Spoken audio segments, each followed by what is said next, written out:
All right. So have you ever like clicked on something on your computer screen Yeah. and, like something happens? Yeah, of course. Today we are going to like deep dive into that, how clicks can make drawings come to life, right? We've got some cool material that's going to help us unpack Well, that. yeah, we're going to be looking at how a really fundamental concept in programming basically allows us to connect actions like a mouse click to changes on the screen. And this is all going to revolve around a concept called a function. And we're going to be looking at a very special function called on mouse press. Okay. So you can think about it as sort of like a pre-written set of instructions that the computer knows how to follow. Okay. So let's break this down. So Okay. the sources we've got here, they start by showing us this code that's defining on mouse press. Yeah. And it's going to be drawing a circle.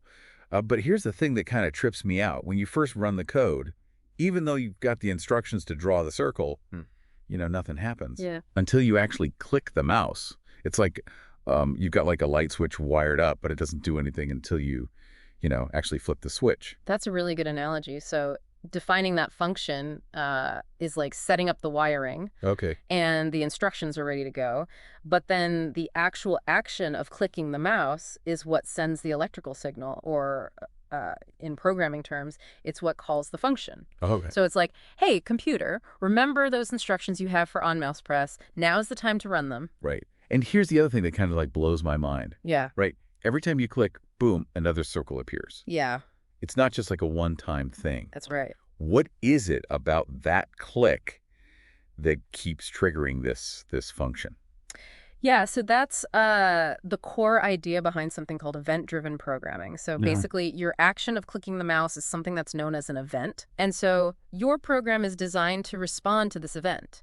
And so the on-mouse press function is the particular piece of code that's set up to handle that event. But what's also really cool is that when this function is called, it can also receive information about the event. Okay. So our sources show that this function's written as on mouse press. X. Okay, so X and Y. We've seen those those parentheses with stuff inside. Yeah, Are these telling us something about where we click? absolutely. So these are what we call parameters. And in this context, X represents the horizontal position of your mouse click on the screen, and Y represents the vertical position. So with each click, the computer is not just registering that you clicked, but it's also knowing exactly where you clicked Interesting. and sending those coordinates as values into the on mouse press function. So that's how it knows, oh, I need to draw a circle over here. Wow, so it's not just like a generic, draw a circle command. Yeah. It's draw a circle here, and the here is changing with every click. That's cool. Right, exactly. All right, so the sources, they take this a step further, right? We got another example here where when you click, the circle isn't always in the same place. Right. And like its size can change depending on where you click horizontally. So vertically, it's always centered at 200, but if you click like way over to the right, you get this huge circle. So what's interesting here is how the code inside the on-mouse press function is actually using those X and Y parameters. So remember that in the first example, it probably used both X and Y to determine the center of the circle. Right. But here, the code to draw the circle probably looks something like a circle X, 200 radius, and then, maybe some other stuff. But the key here is that that X parameter, the horizontal position of your mouse click, that's being used to determine where the circle is horizontally. And the radius is also probably connected to that X value somehow. Yeah. So like the source material even asks the question, it says, why does the code set the radius to X? Right. And that seemed kind of arbitrary to me at first, but Yeah.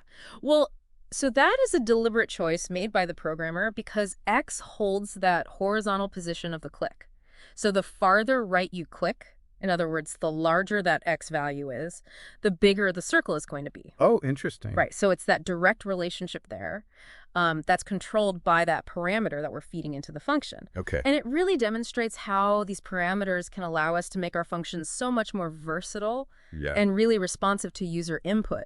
Right. So it's like these X and Y parameters are like real-time information feeds, That's a great way to think about it. giving the on-mouse press function the details about where the click happened. Mm-hmm. And then the instructions inside the function can like use that information to change all sorts of things on the screen. Yeah. Cool. All right. So thinking about all this, what else should we really take away from the sources here? Well, so the material makes a really important point about the name of the function, specifically on mouse press. So this isn't just any name, right? In CMU graphics, the environment that we're working in here, this name has special meaning. So the source even asks, how does Python know which function to run when the mouse is clicked? Yeah, that was a good question. And so as we see, CMU graphics is basically designed to look for a function named exactly that. It's called onMousePress. So it's like there's this preset agreement between the software and, your code. Oh, I see. And so the source even goes on to ask, what happens if you change the name of the function? Right. And as you might guess, the consequence is that Python, when using CMU graphics at least, won't automatically recognize that this function should be called when the mouse is clicked. Yeah. It's looking specifically for that label on mouse press. Think about it as like a specific event listener that's only really tuned into a mouse press. Gotcha. So on mouse press, that's like the magic phrase. Yeah, that's a good way to think about it. That the system understands. Okay. All right. So what about the names of those parameters, though? Yeah. Right? Like X and Y. The sources touch on whether those are just as critical as the name on mouse press. Yeah, they do. And so, as we see, the source code even shows an example where the parameter names are changed from X and Y to something else. Right. Like mouse X and mouse Y. And it asks, what happens when you run that code?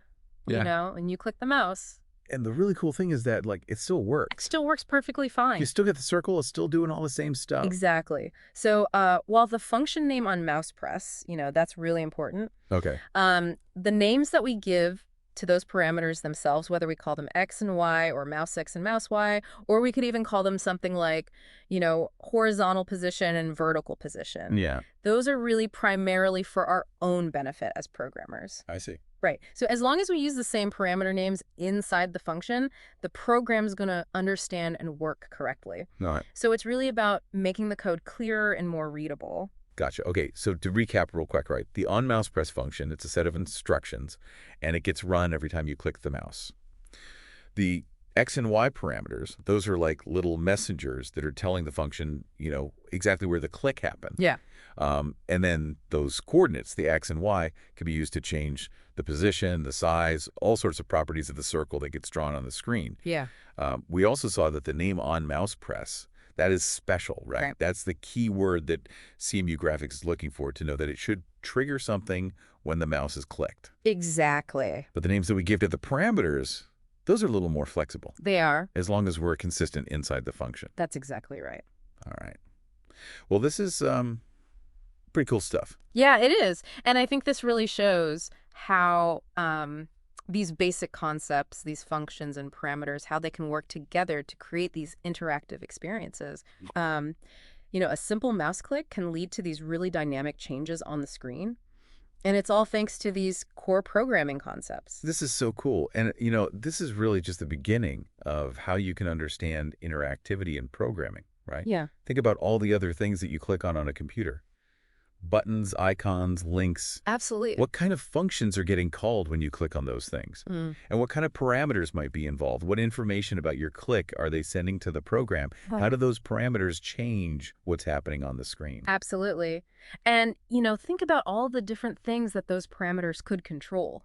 Not just the position and the size, but also the color, the animation, even like triggering other things to happen in the program. Yeah, so cool. This is just like the tip of the iceberg. It is. So keep clicking. Yes. Keep thinking about what's happening and keep exploring.